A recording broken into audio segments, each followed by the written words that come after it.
mereka juga mengambil rapid test, tetapi hasilnya masih non-reaktif.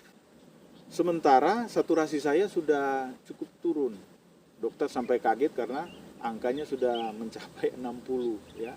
Akhirnya di malam hari mereka mengambil swab lagi dan saya kemudian dinyatakan positif COVID-19. Positif COVID-19. Saya pada saat itu ada di dalam masa-masa perjuangan hidup dan mati. Istri saya diminta untuk tanda tangan kalau seandainya suami dari ibu mengalami gagal nafas. Ketika tindakan iman terjadi, sebetulnya ini adalah benih kesembuhan yang terjadi bagi saya kemudian.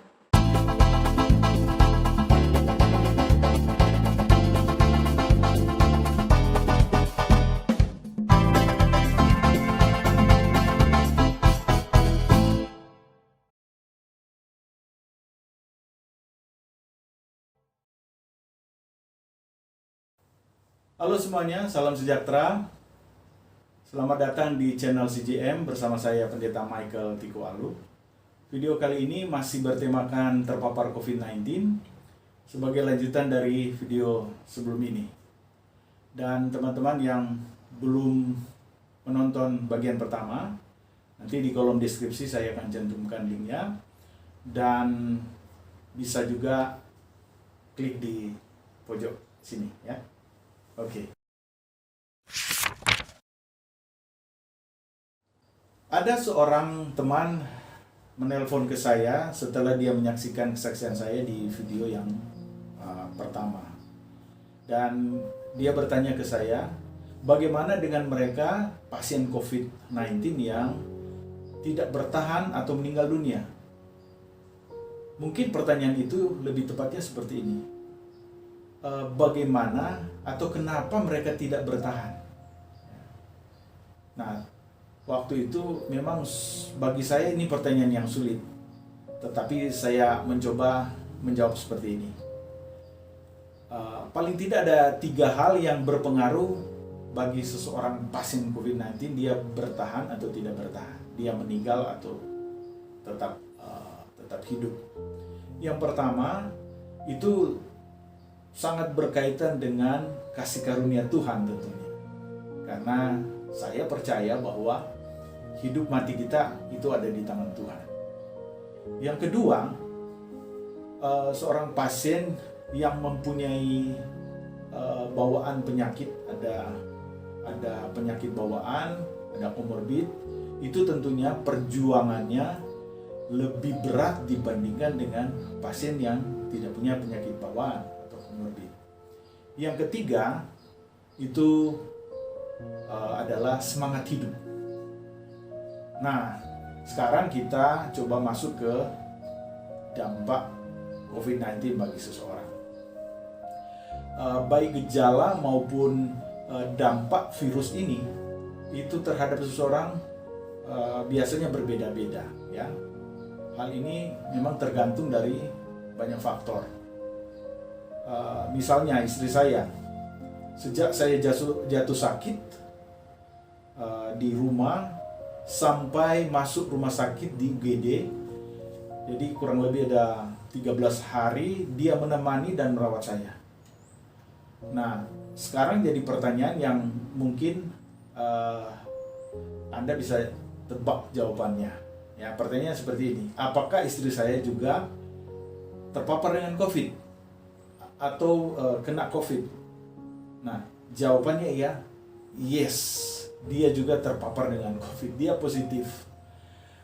Jadi mungkin dia dikategorikan sebagai orang yang kontak erat atau bersentuhan langsung dengan pasien yang COVID. Tetapi gejala yang nampak dari istri saya itu ringan. Nah, di sisi lain ada beberapa orang di dalam rumah yang tadinya diduga terjangkit, karena saya berangkat dari rumah tentunya. Mereka bersentuhan langsung dengan saya dan mereka ada interaksi dengan saya selama saya ada di rumah kurang lebih 8 hari. Nah, ternyata pada waktu di swab sama sekali hasilnya adalah negatif. Padahal orang-orang di dalam rumah itu ada anak-anak, ada lansia yang rentan terhadap COVID ini. Sementara saya, sepengetahuan saya tidak banyak berdekatan dengan orang lain dalam jangka waktu yang cukup lama. Tetapi dampak COVID ini, begitu berat bagi saya. Nah, teman-teman mungkin bisa simpulkan ya kira-kira cara kerja virus ini seperti apa dan dampaknya bagi setiap orang. Nah, setelah sekian lama jatuh sakit, ya kira-kira sebulan saya jatuh sakit, dari rumah sampai di rumah sakit, dirawat di rumah sakit. Ternyata berat badan saya turun lebih dari 25 kg. Dari biasanya 92 sampai 95 kg. Nah, waktu saya timbang di rumah sakit, berat badan saya waktu itu saya lihat, tinggal 72 kg. Wow, saya kaget memang. Nah, ini bukan diet guys. Ini memang karena saya sakit. Nah, kemudian dampak yang berikutnya juga otot-otot saya ya jadi lembek dan bagian kaki ini tidak kuat menopang tubuh, sehingga kalau saya berjalan itu biasanya sempoyongan ya.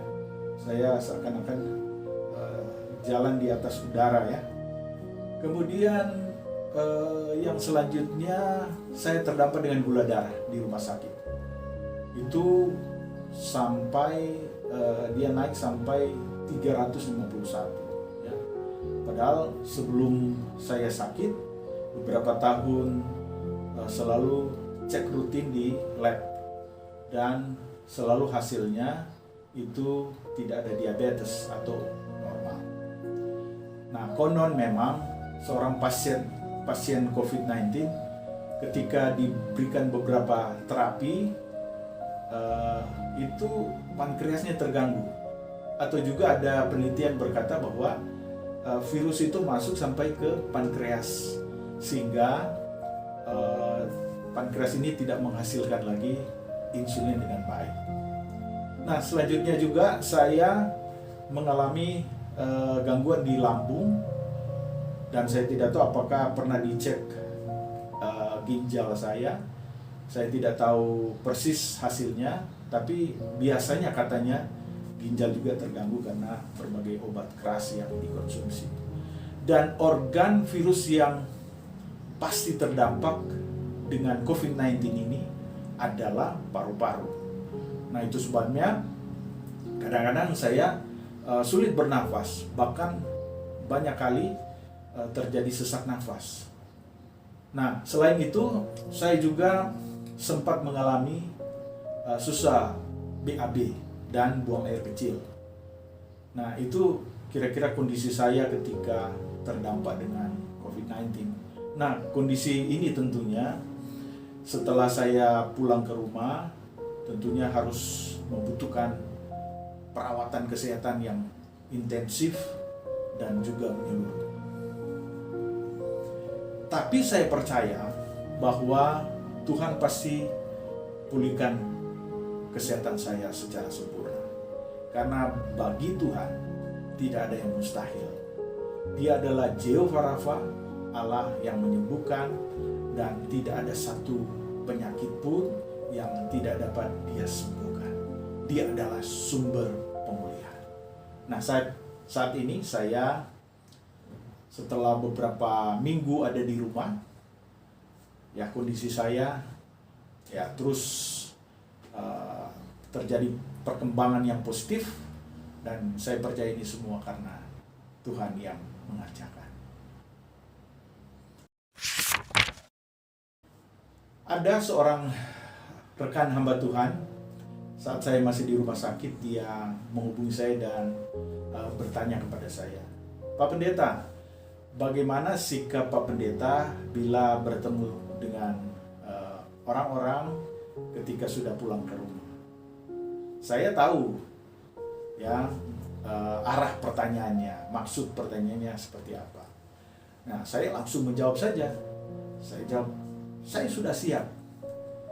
Memang salah satu dampak dari seorang penyintas COVID-19 ini adalah dampak sosial dan dampak psikologis. Ada orang-orang yang mungkin takut terjangkit, dia biasanya menghindar ya, karena dia takut penyakit COVID ini terjangkit ke dia. Nah, itu sebabnya saya paham sekali keadaan ini, dan memang saya sempat alami.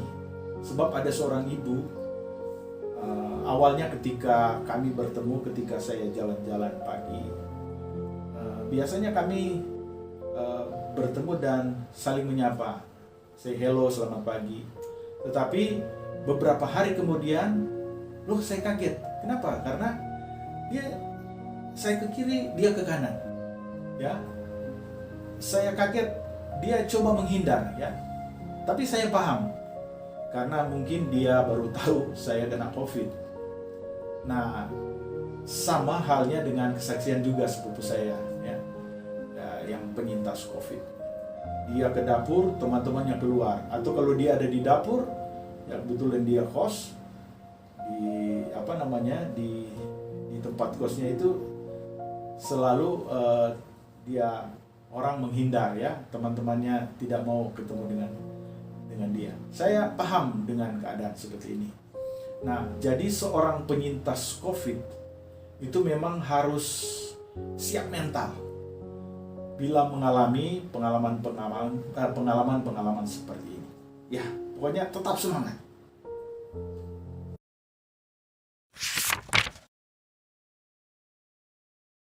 Kesembuhan pasien COVID-19 rupanya tidak hanya dipengaruhi oleh faktor medis saja, seperti mengkonsumsi obat-obatan atau penanganan medis di rumah sakit.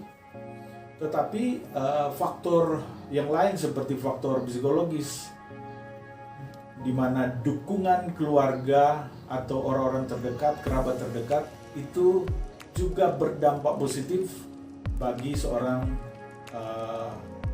penyandang atau yang terpapar dengan COVID-19.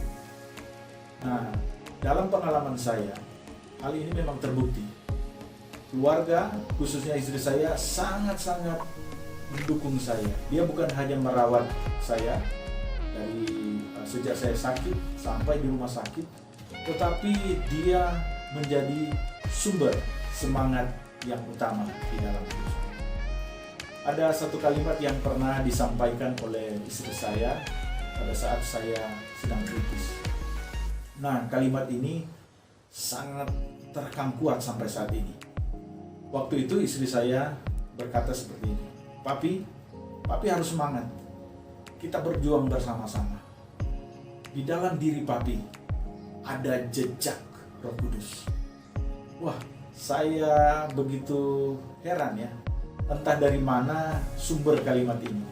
Tapi saya percaya bahwa ini adalah hikmat Tuhan untuk membuat saya supaya saya tetap semangat sekalipun dalam keadaan kritis. Memang saya menyadari bahwa tidak mudah untuk memberi dukungan secara langsung bagi seorang pasien. Meskipun ia adalah orang dekat, ya, dia adalah kerabat. Nah, sebab waktu saya ada di UGD, ada pasien COVID-19 yang tidak didampingi oleh keluarganya. Nampaknya pasien ini berjuang sendiri. Keluarganya memang ada di luar ruangan, tetapi mereka tidak bersama untuk menemani pasien tersebut. Nah, rupanya mereka takut terpapar dengan COVID-19 juga. Tetapi ada juga pada waktu saya ada di rumah sakit, ada seorang ibu yang menemani suaminya yang positif COVID-19. Justru kemudian istrinya juga terpapar dengan COVID-19 dan akhirnya meninggal. Sementara suaminya itu sembuh dan pulang ke rumah. Ya, begitulah. Saya bersyukur Tuhan memberikan saya seorang istri yang luar biasa. Sekalipun dia akhirnya juga terpapar dengan COVID-19, sampai saat ini dia tetap menjadi pendorong, semangat, dan selalu mendampingi saya dengan cinta.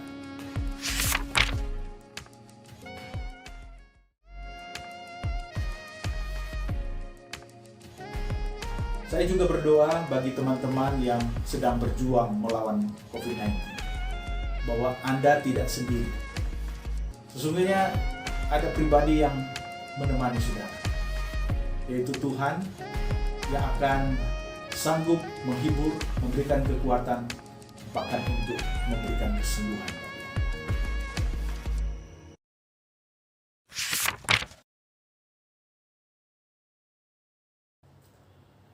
Ada beberapa hal yang bisa dilakukan oleh seorang pasien COVID-19 ketika ada di rumah atau masih di rumah sakit, tetapi sudah di masa pemulihan atau recovery. Yang pertama adalah latihan otot dan pernafasan. Yang kedua, makan makanan yang sehat dan bergizi. Yang ketiga, pikiran itu harus memikirkan yang senang, yang tenang, positive thinking, dan jangan ada kekhawatiran. Yang ketiga, yang keempat, perlu ada dukungan keluarga. Ini penting sekali, sebagaimana yang saya sudah jelaskan sebelum ini. Yang kelima, itu perlu ada manajemen waktu, kapan waktu istirahat, kapan waktu latihan. Mungkin kalau sudah kerja di rumah, kapan waktu kerja. Ya. Yang selanjutnya adalah kalau batuk seperti yang pernah saya alami, biasanya saya menggunakan green oil atau minyak hijau itu kecil begini, atau juga menggunakan minyak kayu putih. Ini sangat-sangat membantu. Bisa ditaruh di masker atau bisa dicium dan sebagainya. Yang selanjutnya adalah sebisanya menghindari menggunakan HP, terutama melihat Facebook dan Instagram yang kadang-kadang dapat memberi pengaruh yang negatif bagi seseorang pasien sehingga dia bisa stres. Yang ke-8 atau yang terakhir, seorang pasien COVID tidak usah merasa minder kalau dia terpapar dengan COVID-19, karena itu bukan pilihan seorang pasien, ya. Maksud saya, siapapun bisa kena COVID-19 tanpa memandang bulu. Sebelum saya mengakhiri kisah atau kesaksian saya ini, ada beberapa kesimpulan yang bisa saya bagikan bagaimana agar dapat melewati masa-masa yang sulit di saat terpapar dengan COVID-19. Nah, yang pertama yang ingin saya bagikan adalah seorang pasien COVID-19 harus tetap semangat. Percaya bahwa Tuhan, kuasanya itu belum pernah berubah. Dia masih berkuasa dan bisa menyembuhkan segala macam penyakit. Kemudian doa yang disertai dengan iman itu mampu mendatangkan kuasa. Sebagai orang percaya, sebagaimana pengalaman saya, perjamuan Tuhan dan minyak urapan itu tidak boleh diremehkan. Sebab ada kuasa dan mujizat di balik perjamuan Tuhan dan minyak urapan itu. Selanjutnya, seorang pasien COVID-19 itu perlu ada rasa syukur dan selalu berserah bahwa Tuhanlah yang mengatur jalan kehidupan kita. Yang terakhir yang bisa saya sharingkan adalah, ya, mungkin ada sesuatu hal yang perlu dibereskan dengan Tuhan, kita perlu mengadakan rekonsiliasi dengan Tuhan.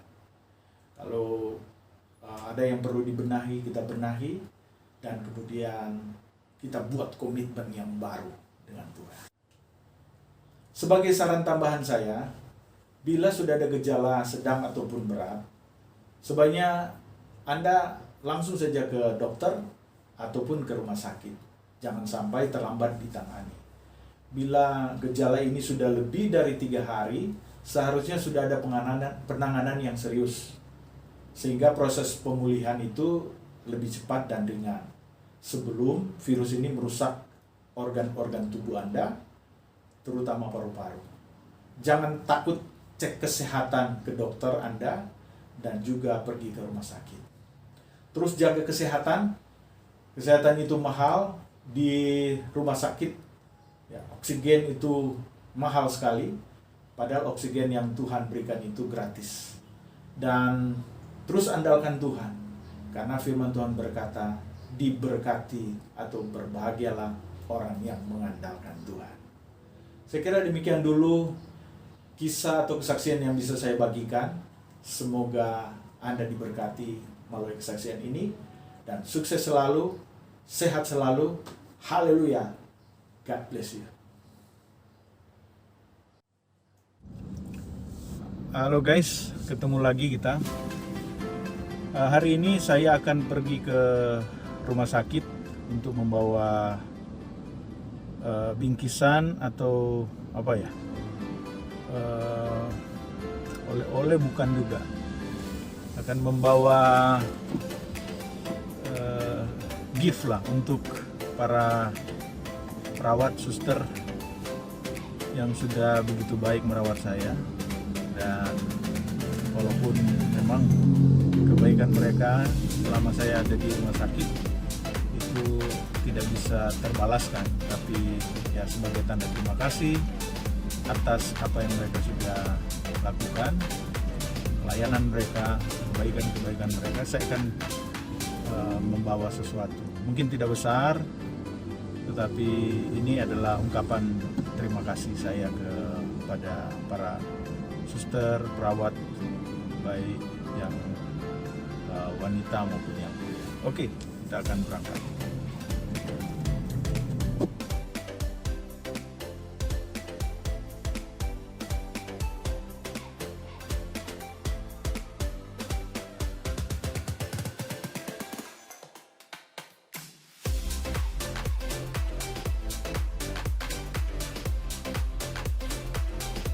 Jadi saya ada di ruang isolasi itu, patient entry di Irina F.